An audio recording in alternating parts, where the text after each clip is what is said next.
Imagine driving straight from Africa into South America.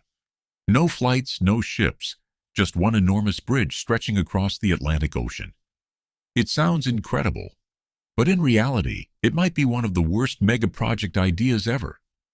At the closest point between West Africa and South America, roughly between Senegal and Brazil, you're looking at about 2,800 kilometers of open ocean. To put that into perspective, the longest bridge on Earth, the Danyang-Kunshan Grand Bridge, is only 164 kilometers long, and most of it runs over land. This Atlantic bridge wouldn't feel like a bridge at all. It would feel like an entire floating continent.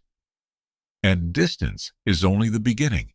The Atlantic Ocean in this region is incredibly deep, often reaching 4,000 to 5,000 meters. That means traditional bridge pillars are almost impossible. Instead, you'd need massive floating structures or artificial islands constantly battling giant waves, storms, and powerful ocean currents like the equatorial current. It would become a non-stop war against nature. Then there's the cost. Building something like this could easily run into trillions of dollars, comparable to what the United States spends in an entire year. And that's just the construction. Maintenance would become a permanent financial burden. But perhaps the biggest issue is global shipping. The Atlantic is one of the busiest trade routes on Earth, connecting Europe, Africa, and the Americas.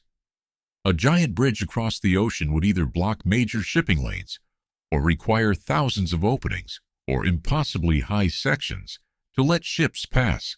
The environmental impact would be enormous too. A structure spanning thousands of kilometers could disrupt marine ecosystems, alter migration routes, interfere with ocean currents, and potentially even affect regional climate patterns. And politically, it would be a nightmare. The project would require coordination between multiple countries, from Brazil to nations across West Africa, each with different laws, interests, and priorities. So while such a bridge might become technically possible in some distant future with advanced technology, the reality is simple. It's unnecessary. Planes and ships already move people and goods faster, cheaper, and more efficiently. Sometimes the craziest ideas sound amazing until you look at what it would actually take to make them real.